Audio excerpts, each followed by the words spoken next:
Hello, everyone. Welcome to our fourth session of RoboLaunch. I will introduce our speaker. Abhisesh Silwal is a senior project scientist at the Field Robotics Center, Robotics Institute, Carnegie Mellon University. Before this appointment, he also completed his postdoctoral fellowship from CMU. Abhi received his Ph.D. from Washington State University and holds a master's degree in Mechatronics Engineering and an undergraduate degree in Electrical Engineering. His research interests include systems research at the intersection of multidisciplines of robotics, including perception, navigation, manipulation, and artificial intelligence. His research aim is to bring the state of the art from all disciplines of robotics to provide robust robotic solutions to agricultural and field robotic problems. I will hand it off to our speaker. All right, thank you very much for the kind introduction. And I wanted to first thank the RISS team for giving me the opportunity to come down here and showcase my research and my effort towards a larger audience, I guess here and I guess live, I guess to be future roboticists in a way. So again, short, I go by Abhi. In speaking in general, my research interest is to bring in the state of the art from robotics and AI and put that together as a systems and sort of try to make a net positive impact to the society.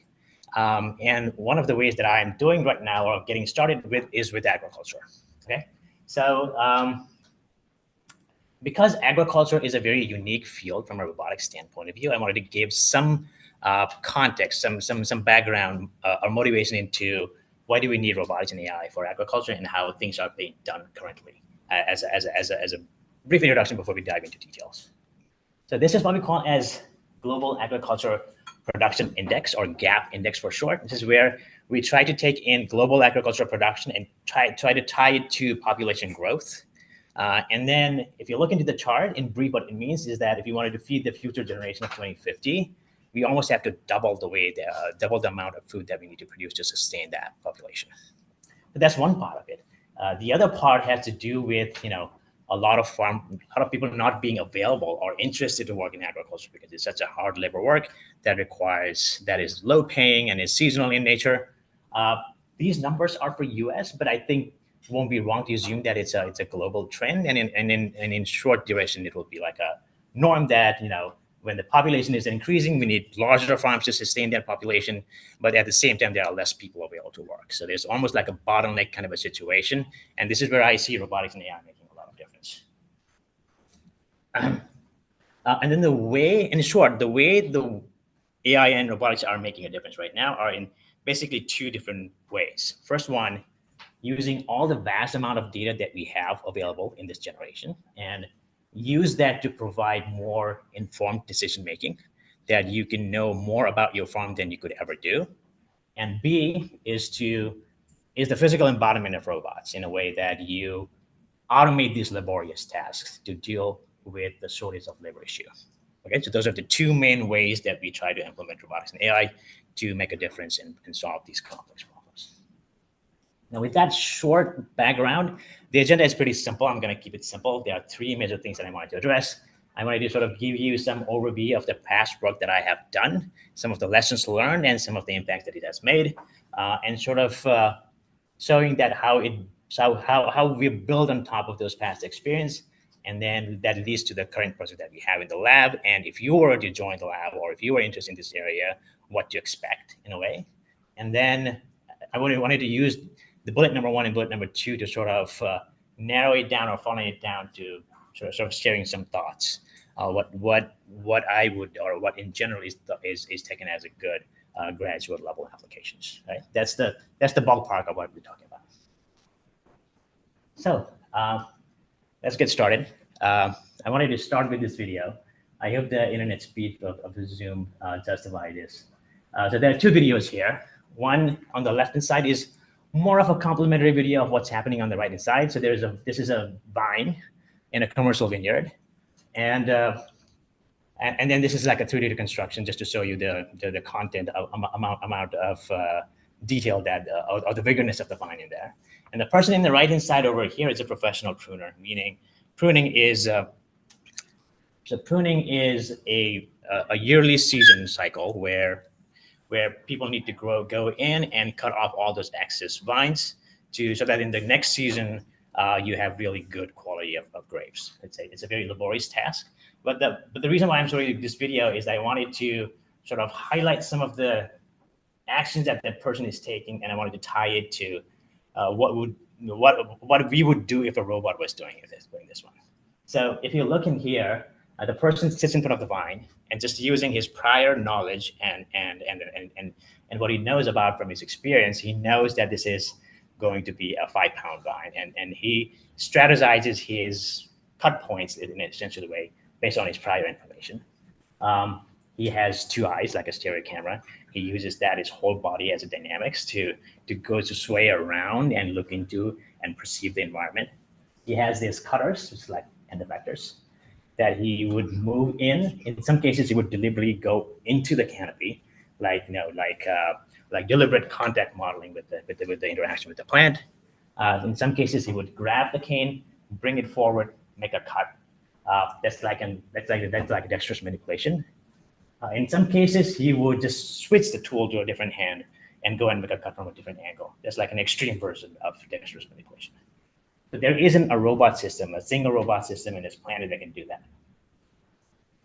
And then in a way, just looking at this video kind of brings up this really interesting research avenue in robotics, from manipulation, from learning, from computer vision perspective of these interesting things that happens in agriculture could also what would be required to do in robotics to be able to do this kind of activities, right?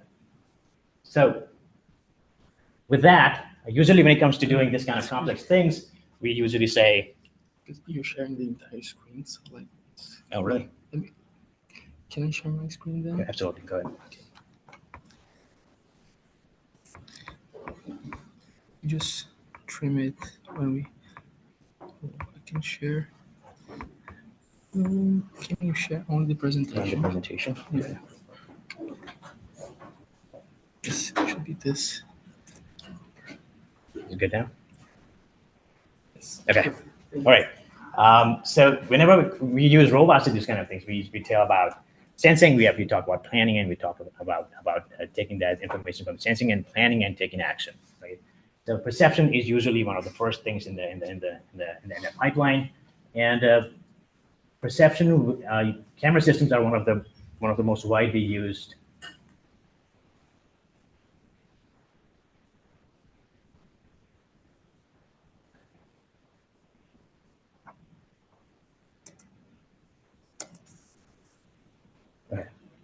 It's moving there.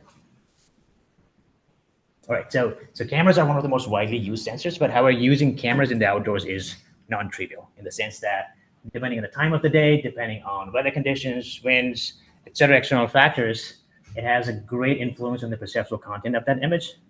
And there are other issues like overcasting, undercasting, etc. This is why we need a lot of data for neural networks to generalize well. But in an agricultural setting, it's a little bit extreme in the sense that modern orchards and vineyards are designed in a way to maximize sunlight interception. That's how plants grow. That means these cases where you're taking image, you're taking a camera down the road to do something. The sun hitting the lens is not an edge case situation. It happens more than often than you would like to. So this is a typical example of what an agricultural setting looks like. This is a cherry tree in Washington State. And there's a lot of clutter, if you have noticed. There's a lot of unnecessary information in the background. What you're seeing here is one row of cherry trees, and then there are like consecutive rows after rows after rows. And in a way, clutter seems that if you want to do anything, labeling to try and segment out what is in the foreground, what is in the background, becomes really hard. So our method to do this complex solution has been very custom-built imaging units. So Steve Nuske was one of the faculty who started this one. The idea is that let's get rid of sun as the source of illumination and use our own power source. These are all custom-built camera systems that have evolved over time in a way that gives us good control. In a way, we are reducing a lot of variables that goes into the basics of how images are formed. And then the idea over here is to make perception in agriculture much more simpler. When I say simpler, what it means is going from here to basically going here. Here, what you see is all the clutter in the background is gone. What we're doing is we are exploiting this inverse square law of how light works, and combined with high shutter speed and custom builds circuits and designs, we can sort of, in a way, filter out a lot of things that are unnecessary in the background. It also, when I mean by consistency, it also means that this is an image taken with a regular camera. That's the image taken with our camera at the same time of the day, and this is the image taken at nighttime. So perceptually, quality-wise, there's no difference depending on what time of the day you take the picture. So this consistency, it raises a research question saying, what if this consistency is what leads to requiring less amount of data to train neural networks for very useful things like segmentation, object detection, stereo matching, etc. So we did a bunch of experiments. I'm not going to go through all of these details, but basically, comparing apples to apples, I guess, images from our camera system to any off-the-shelf camera system at different times of the day. If you throw in different metrics like structural similarity index, it's pretty high for our camera system. The higher the better here. Not so much for non-flash or an HDR-based system. Similarly, peak signal to noise ratio is pretty high. Again, higher the better. These are just qualitative assessment. Quantitatively, we collected a bunch of data for semantic segmentation and object detection, which are one of the most useful tools. You make data set of them and then train a bunch of neural networks, and then the networks trained in these data sets are made to surpass what was trained on the counterpart with the no-flash data set. But not only that, the smaller data set, the models trained on smaller data set with the images from our camera system, it in a way outperforms the models that were trained with really large amount of data set on the counter side. All right, so that was a very revealing research, and then it also works under very extreme situations. So this is the image of the flash. This is the image of a regular camera where it's there's nothing in there, but with our imaging system, the sun just becomes a white blob. You still will be able to do a lot with this. So this led to this 2021 Best Paper award in IROS and conveyed an Argentine award to graduate students that I was working with. And then what do we do with this kind of imaging technology? We just tie it to a foreign vehicle, and then you just run around taking pictures, georeferencing all of those images. And when you do a proper registration, the output looks something like this. It's a spatial map. Now you're converting that pixel level information into spatial information that becomes a useful information. In this case, it's a prediction of a harvest of the yield of several months ahead of time, which means that these red regions are where the crops are not doing that well. These blue regions are where the crops are doing well. In a way, this becomes like an informed decision-making process for growers. They would use this for diagnostics, saying what went wrong here versus here, or sort of assign labor workers to go in here and harvest here before going in there. So in a way, it becomes a layer in one of their decision-making processes.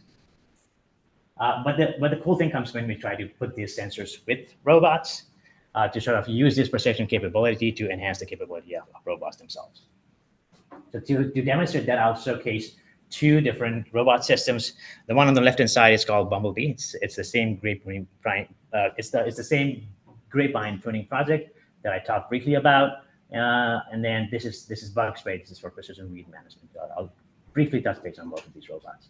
So again, this grapevine pruning is cutting off excess growth in vines. This means that you want to go from here to here, and what sits in between there are rules. So these are very heavily studied, decades and decades of research that viticulturists without a domain expert in this area have come up with these. And these are very human-centric rules. Like these are very vague rules that kind of make sense to human beings, but not necessarily to sort of ride a to drive a robot to do that. So what we do is we distill down those rules and oversimplify it to some sense, that you just come up with these simple rules that you're just going to take one branch or cane and then just count the number of buds, and then after a fixed bud, you just make a cut there. That's the distilled version, like a proof of concept initial prototyping stage development. And then you make a robot system that has anything and everything that you want in a robot. It has it is autonomous in the sense that it can navigate itself to a vine. It makes 3D structures of those vines that you saw. It figures out where those cut points are and goes and executes those. So Anjana was one of the graduate students working with me there. So again, this is a baseline approach that we came up with, and then here is what the result looks like. Again, the pruning rule is to cut after the fourth bud, and you can see this straight line over here where all of these dotted lines got thrown away. So this kind of results were not achievable with professional pruners in the past. With the application of robotics, what you can do is not only automate those processes and sort of help with the labor issue, but also increase both efficiency and sort of have more consistent results throughout. So that's one of the examples. The other robot has to do with weed management. So weed in agricultural fields are wild plants in a way that compete with the crop for resources, and it's a big problem that if you don't take care of them ahead of time, then you're going to lose your yield. So there's a big effort in terms of how do we automate that. The norm is that regardless of the patchy distribution of weeds in the field, you spray everywhere. Meaning a person goes in person or in a tractor and it just sprays chemicals everywhere. That's bad for the environment. That's bad for people. That's bad for the crop. That's bad for people who consume that crop, and that's bad for the person who's spraying that. The idea over here is that we want to drastically minimize that, and then that's where the sense planning act for robot comes into play. So again, this robot is something that we built from scratch. It has a sprayer mechanism over here that our partners at Florida made. It has a bunch of nozzles in here. There's a camera that's pointing down. It does on-the-fly, let's say, object detection and classification of different kinds of weeds, and then that information gets relayed to the sprayer mechanism that sprays very precise and a little amount of targeted herbicides to the crops. So this robot has a lot of different, field requirements. It has to work on a specific test bed. Of different widths, but different growers have different preferences to different row crops, different widths of the crops depending on their requirements. So in a way, we designed the robot in a way that it has lots of articulation. So it has really articulated wheels. It has articulated differential mechanisms. So all wheels comes in contact with the robot all the time, with the ground all the time. It can also expand its width in and out, so it can adjust to different row conditions, and Rohan was what that student worked on. So again, this is dual Ackerman. You might have seen crabbing mode. Yeah, that's Ackerman. There's crabbing mode, and then there would be point steering.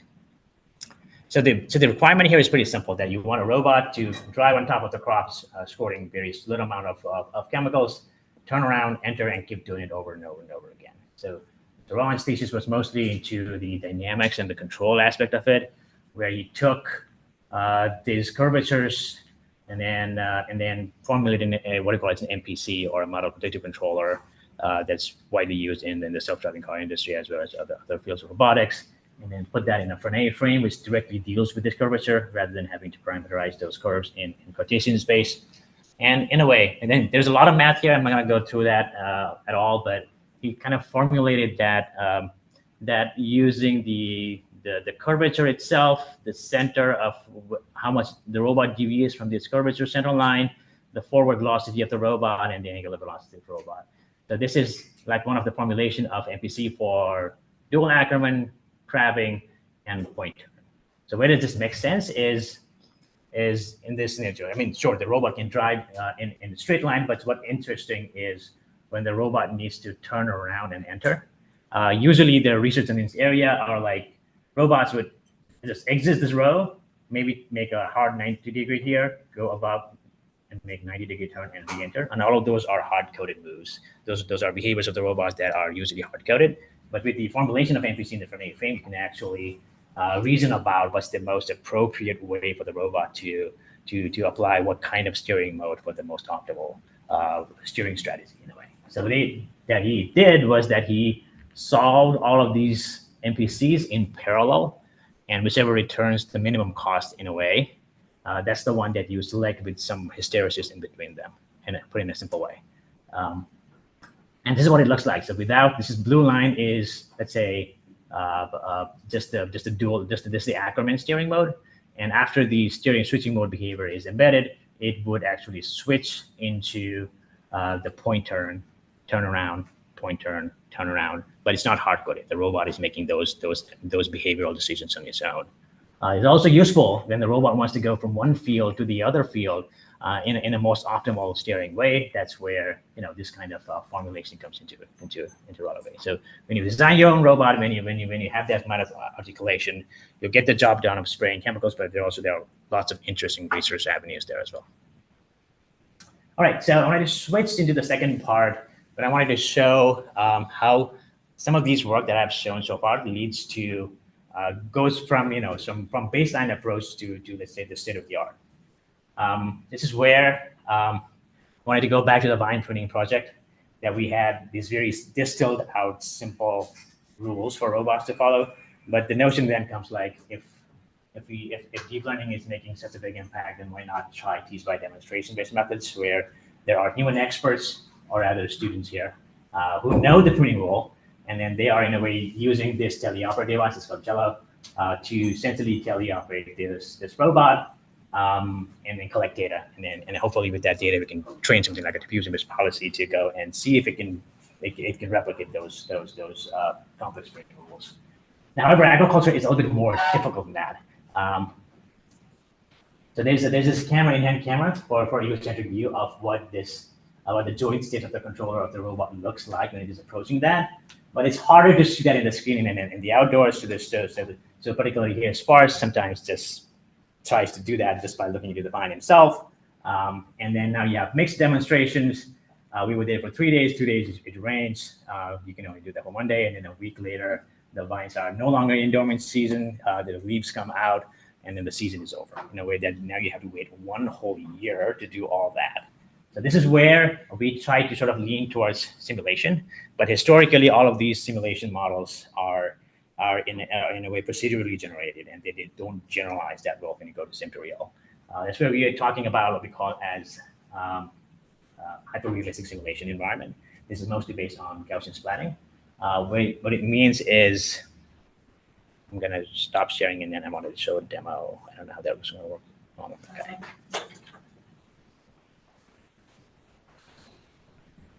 Okay, so in this, can I still share? Yeah. Share, and then this particular screen. Okay, nice. And you might want to pull it up there. It's not on screen too. Okay. There we go. So this is a rendering of the vineyard using Gaussian splatting. This is again one of the examples of how fast the research field works. A couple of years ago, we would just do this in a very controlled setting where we have a robot arm and do SLAM to get this kind of mapping. But now we can just wave cell phones in every possible direction and throw it into a deep neural network. Not neural network, a rendering based method here, and then we can come up with really, really impressive representation of the field. And then what we're doing now is to collect those demonstration data set. Now we're making a virtual environment where a grower goes into that virtual environment and it just pokes into this section saying, okay, if I was pruning this grapevine, I'm gonna prune here. I'm gonna prune here. Can you stop sharing? Okay. I think we should have an AI model that does that. I totally agree with that. All right, share, and then Screen 2. Screen 2. Yeah. Okay. All right, hopefully. So again, going back to the virtual environment where professional growers can actually go in, which they are really happy about because they can just sit on a chair and go into that rather than going into the actual field and say, I'm going to click here. That's the way I would prune. That's the way I would prune. Anyway, the quality of the data just goes off the roof in this kind of situation for teach-by demonstration methods. We can also do a lot of data collection within the simulation environment if images is all that we required. So that's very exciting. So let me go back to the presentation and share my screen first.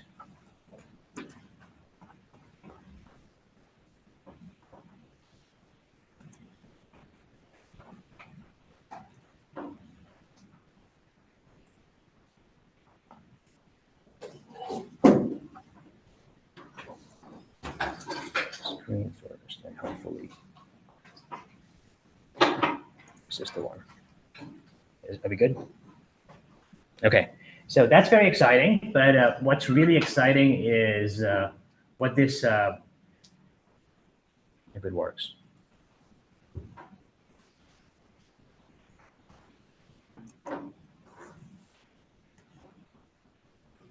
Great. So this is just a similarity between the real world and the simulated environment, where there's a really good correlation between what it looks like in the real world and then what it looks like in a simulation environment. And the next exciting thing about how we can use this new representation where the robot can go in and interact.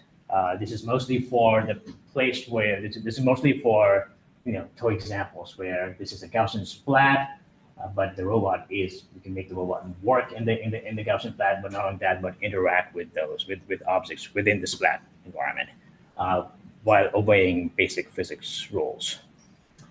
Again, and it looks like this is very recent. This is less than a week old, so we can actually use that in an RGB domain and train a policy to sort of use this kind of T-pushing tasks, like very simple examples that we can sort of take directly from simulation and in one shot go to the real world. We can short circuit sim to real gap, sort of leveraging on the hyper realistic simulation capabilities of Gaussian splatting. So that's all exciting in a way. So let me go back here. So there are a bunch of other things that I didn't get a chance to talk to you about. There are robot systems for what we call as closed environment agriculture, which is more like vertical farming in terms of how you can grow crops indoors while sort of making like a digital twin versions of crops, sort of in a way using data-driven approach and sort of taking measurements of plants like biomass, the height of the plants, the number of leaves, all of those phenotypic characteristics, and sort of making a digital twin model that will predict what would be the biomass, at the same time using that as a feedback loop to sort of adjust chemical amounts or whatever it takes to sort of use that digital twins prediction to make changes to the crop so we could have better control over the quality of the crop. So those kind of things. And a lot into other aspects of things like if you wanted to take samples, you wanted to do a disease study in a controlled setting, where this is a robot that grows plants by itself, but also at some point it goes in, grasps leaf, and takes DNA sample out of those. So those are all different projects that we have done in the lab in the past. And if you wanted to sort of look into the spectrum of research that I have, I'm sort of transitioning towards the later half of my talk, that it sort of has this kind of spectrum that we went from very direct application all the way up to foundational research, but that didn't happen in a single shot. Meaning, you build on top of this simple stuff where you do application-based research, you identify the gaps, and then you go back and then sort of work at a very foundational research level, and then you in a way you go in loops. So that's why I'm mostly excited about working at systems level, is that it gives you the ground truth reality of robotics at the application stage. If you identify those gaps and then you go back, make some changes in the basic research, convert that into a tool, keep going in loop. So that's the thing that I usually do with the students in the lab, that we give them hands-on experience, and then by the time they have learned all of these tools, they also have identified the gaps in the research and make their own contributions to the field. All right, so I think I wanted to sort of take that and sort of distill down to key takeaways. I hope that's through the talk itself. All of these points would be a little bit self-explanatory. So I think when it comes to applying to grad school, these are the things that I think are the most outstanding, because robotics itself is a very interdisciplinary field. So there are more than one thing that are interconnected and interdependent on them. So you want to gain as much experience as possible, but not just computer vision, but you want to do something with sensors, you want to do something with actuators, you want to do something with electronics, software, and everything. But not only that, you also want to document that in a sense that you might have GitHub repositories saying that these are the things that I have done, and here is what I have shared with the community. If you're applying for a Ph.D., I think publication would be really awesome to be able to do that. But I think the bigger picture over here is that you want to show a direct linkage between what your field requires and what are your effort towards getting there. So it should be obvious. And in an application, it shouldn't be like I'm really passionate about computer vision, but your actions, your journey should itself be self-explanatory that you are doing these things. And I think one more thing is to sort of have a mentor. Not only guides you through your research efforts, but also someone that you can say that you have worked for a longer periods of time. And then it reflects on your recommendation letter saying that this is not a person that just knew me for a week or so or in a class, but someone who worked with me for a longer time, knows every details of my research efforts. And then that reflects in the recommendation letter. So, all right. I think with that, I wanted to thank all the collaborators that I work with in these projects. One thing that I'm really proud about working in agricultural robotics is that it is very, very cross-department, cross-state, cross-universities. Because we, as roboticists, we don't understand agriculture. We typically work with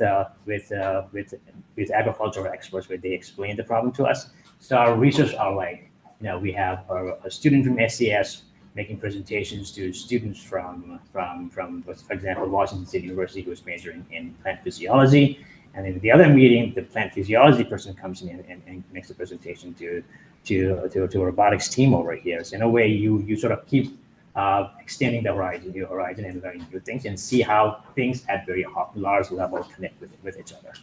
All right, and then all the sponsors that have sponsored my project. And this is our team. This is Cantor Lab. George Cantor and we have faculties there, and these are all the amazing students who work with us. That's the lab website. If you really want to talk to me, I think email is the best way to do that. And for all the latest paper, this website is outdated. I'll tell you right here. All the Google scholarship, Google Scholar website is the best way to find the latest research. All right, with that, thank you very much. I'll leave you with this video. I'll take questions.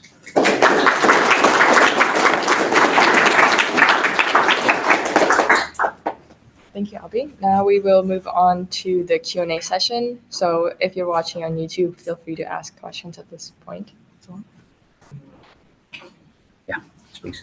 So why did you decide to focus on the line pruning task? Are there some other tasks or domains you were considering also? Part of it because funding is available there. And part of it is also it's a representation of the entire system, meaning you go with all three components of robotics. You have sensing part, you have planning part, you have acting part. So it's a whole package in a way. And it's also, the funding is also available in that area.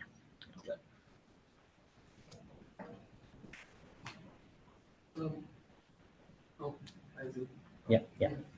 So I was wondering, for the spraying robot, have you experimented at all for the cracking motion, allowing for like simultaneous rotation, like while moving around, like change orientation like directly while driving? Yeah, it does. So the point turn is hard in the sense that you can't just do those kind of crazy movements. Right now we have a lot of joint limits on that that it can only go about 180 degrees. But if you remove that joint limits, that articulation can be modeled into an NPC and it can do those crazy, moonwalk or whatever it is while it is going straight. Yeah. I'll just ask if you can come here so that people on YouTube can hear your question. And I'll ask my question. Sure. Because, I'm right here. So yesterday we visited a startup here in Pittsburgh, and they do computer vision to help farmers gather data about their crops, etc. And I noticed that you do a lot of robotics, use a lot of mobile robots manipulators. Do you think those things, in the current state of the art, those things are also kind of already have some potential commercialized?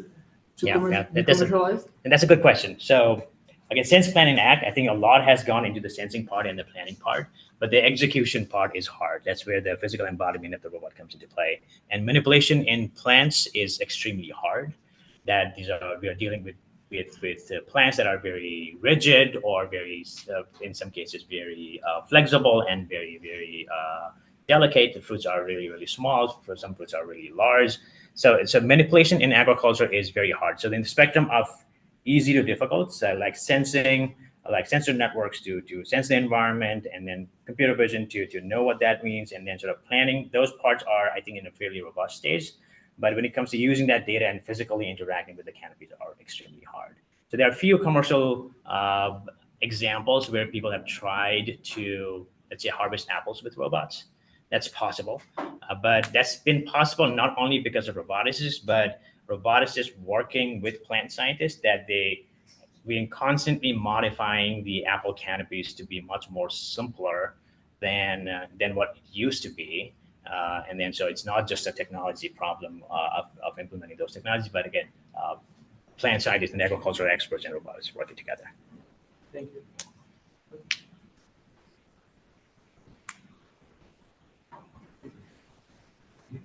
I'll just read a question here. So, question from Jessica. How did you land on Gaussian splatting to do 3D scene reconstruction? Like, did you try nerves or anything before? And how are you using that data more specifically? Okay, so Gaussian splattings are a little bit newer than compared to NERF. NERFs are neural networks. We've tried with that. But the problem with NERF, again, I'm not saying problem, but it's that because it's a neural network, it's hard to interact. If you wanted to add something, if you wanted to remove something, you're going to have to go back and retrain everything. That's a very slow process. Also, the vanilla NERF is very slow for rendering, not as fast in real time as Gaussian splatting, whereas Gaussian splatting is much more easier platform to work with. Yes. So with the agriculture field being a very laborious task, I'm sure a lot of farmers would appreciate some sort of automation in their aspects of work. Have you identified which areas are the most, I guess, potentially fruitful areas to actually investigate into and try to automate versus, for example, how do you settle upon vine pruning versus other areas? Right, that's a great question. That's where collaboration is key. That we as roboticists, everything is interesting. And we don't necessarily understand agriculture industry and definitely not its economy. So we work with, in the US, what we call as land grant institutions. So these land grant institutions, one of their primary tasks is to sort of be this liaison between technology and growers. So they are very close contact with growers, what they need, what is required, as well as they have a team of plant experts, socioeconomic experts. So they are their team. So they are much more well aware of those situations, and then we work together. That they sort of educate us in the sense that these are the useful and critical problems to work with potentials for commercialization or market, and then we work with them to solve these kind of problems. Yes. I imagine it'd be difficult to quantify the increase in yield that deploying one of these systems actually causes. Have you guys tried that in deploying in a real world setting? You guys trying to quantify? Yeah. So if I could go back to the slide that has.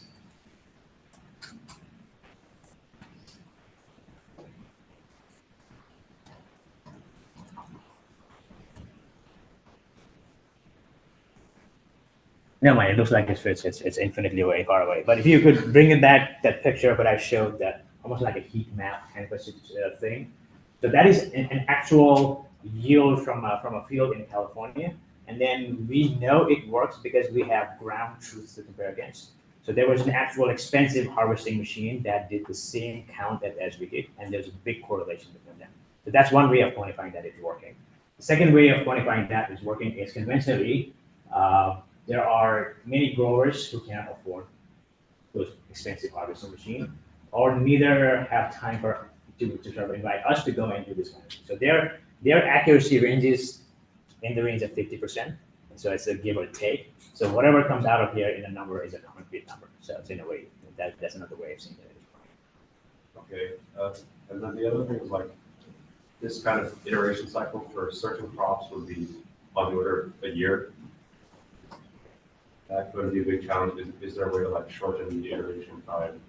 The iteration times from harvesting time? Can you elaborate? Like when you actually measure the yield, I'm assuming for many annual crops, it has to be once per year. Yeah. So a lot goes into growing that crop from sowing all the way to fertilization to irrigation to the harvest season. So we make those predictions several months ahead of time. So that's the predictive nature of AI that is more useful. That you're not doing this at a short window, but you're doing at at a much more significantly ahead of time kind of situation. But it's done once per year because the way the crop works is just once per year. Yes. I've got a question related to the first one that's there. Malthus famously was wrong 300 years ago when he said that humanity wouldn't be able to provide enough food for its growing population. But it's required a number of revolutions, like Norman Borlaug's coming up with more, I guess, disease-resistant and otherwise hardy plants in the middle of the 20th century. Right. So is there such a revolution afoot right now, and is robotics a key or the key component of it, or are there other things that are necessary in order to keep up with the growth in population? I think we are in a similar trend that yes, robotics would be the key because we need to scale this up. I asked an economist saying tomorrow morning if everybody is into agriculture and then we don't have a labor issue and everybody's in agriculture working in the field, why do we need robots or anything at all? And her answer was like, yeah, so that might solve problem today, but when population starts to grow, we need to scale. We need to come up with new ways to grow crops. Crops that are much more, let's say, climate resistance, that are much more disease resistance. So robotics would be one of the enabling factor, but there are other factors like genetics or crop breeding, sustainable practices. All of those are the big. I'll read one of the questions from YouTube. So this person asks, how expensive are these products if you were to sell them at the moment? And how far are we from getting these research ideas in the commercial market? That's a great question. Very expensive. These are all government funded or industry funded research, and then these are for first initial proof of concept prototypes. So we don't care about cost at that point, in a way, not directly at least. I think the camera system is a good example. It's now a commercial product that it took a lot of effort just from taking it from a research lab into a commercial product. But that's just sensing part. But if it comes to the robot that I showed for pruning grapevines, that has the camera, that has the ground robot, that has the manipulation, all the sensors that goes with it, it gets much more complex than that because all of those were plugged off the shelf. And whenever you do that, the prototype seems to be much more expensive. So there would have to be a lot of engineering redesign and re-evaluation before it becomes a commercial product. But yeah, these are all proof of concept and requires a lot of more funding and more research done to make it a commercial product. So I'm guessing apart from Field Robotics, which some of us visited yesterday with the cameras, hasn't been like a spin-off company out of your lab. Yes, it's just been out of our lab. Yes. But there haven't been any other companies. The camera system so the Bloomfield business policy is more like they are on the analytics side of things. They sell the analytics. They go and they collect the data, maybe lease out the camera, but they sell the output, the analytics. There's another company that actually sells the camera as a physical product. So that's two of them. But I would see that with more iterations, more stuff could come out, especially on the bug spray robot for precision weed management, where that becomes more of a, I don't know, more like a general purpose robot for autonomy in agricultural settings. So, in this presentation and what we saw at Bloomfield yesterday, a lot of the focus was specifically on like grapevines. Have you guys done camera perception work with dealing with other crops that are grown like blueberries? Yeah. So this was just like cherry-picked examples, but we've done a lot of other works in high-value crops like apples. Like there's a really good thinning example where you spray chemicals again. There you have to model the growth rate of the small baby apples over a window of a week. That means you're going every day in the field. You're taking pictures of the same apple, and you're sort of making a growth rate measurements. And then then the people in UMass have the model where they take that growth rate and predict where to exactly make those cuts. So apples is another example. We've worked with tomato plants. The spraying part, this over here was strawberries and tomatoes. But again, this is a specialty crop. So I guess giving a bit longer answer, the subdivision of agriculture is like three major industries. You have high commodity crops, larger commodity crops. These are like wheats, corn, soybeans, and that's the way we feed the world. Those are the staple crops. And there's a lot of automation already done, like John Deere has autonomous tractors and stuff like that. And then below that is what we call as specialty crops. The specialty crops are all fresh market fruits and vegetables, where there is almost no autonomy. Everything is done by hand. There are a few examples, like in Florida, they might have robots for harvesting strawberries, but there are handfuls, for example. And that's because every crop looks different. Every crop grows in a different environment. Some of them are, size of strawberries. Some of them are size of a pumpkin. So something like that. So that's where it's really hard to make one machine do several things. And the other one is animal agriculture, where they have poultry and that's where it's even more harder to implement robotics. Oh, wait, another question from YouTube. So this person asks about crops that are grown indoors. So the question is if those methods are generalizable for this case, where crops are grown indoors, or if it's a completely different problem. I think both, because you have a lot of control over the environment, meaning from lighting to what the plants eat. So there's in a way it's much more controllable, but you can't grow everything. You can just grow small vegetables. You can't grow apple trees indoors. That would be tough. That is one question, but I think scalability is another thing. I was talking to these experts from CEA, where they have these nutrient tanks where nutrients are mixed to feed the plants. But if you wanted to expand that from, let's say, from a size of this table to, let's say, an Olympic-sized swimming pool for larger operations, when you mix those chemicals, that chemical is not uniformly mixed in that size, whereas it's possible in those small containers. So there are, lots of roadblocks ahead before it becomes, a full-fledged solution.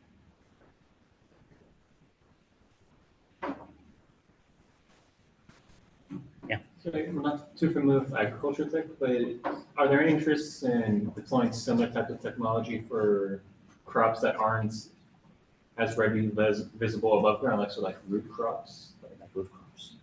Yeah. Something that's above the soil is already hard. So something that's below the soil would be exponentially difficult. There were a few research effort towards using like a ground penetrating radar to sort of map the root structures of a plant, because that root stock, I think the technical term is root stock, it's a great indication of how healthy the plants are and all the other physical characteristics of the plant. But it's hard in the sense that there's no direct line of sight. You have to work within a way really constrained sensing modalities. It's much more harder. Typically, how it's done is they do that in very controlled settings. That there are labs, like in Iowa State, where they grow plants in something like a virtual soil. It's not exactly soil, but it's transparent enough that you can actually see through that. But using robotics and everything to that is extremely complicated. So sort of like with the Cadre project on the moon, how they're having 3 individual robots, so they can actually use ground penetrating robot in like a 3D environment. That would be the same idea. But again, how high resolution or what's the fidelity of the sensor, because roots could be very tiny, depending on the size of the plant, and then Are there any more questions? Great questions, by the way. Then I think we can wrap up this session. Thank you so much for coming, Absolutely. and thank you everyone for watching. All right. So if you have any further questions, I'll be more than happy to answer any questions. You can shoot out an email to me, visit the lab, or whatever you want to do. I'm looking forward to all of you joining the seminar tomorrow. We have, I think, a very distinguished professor coming in to talking about robotics. Okay. Thank you.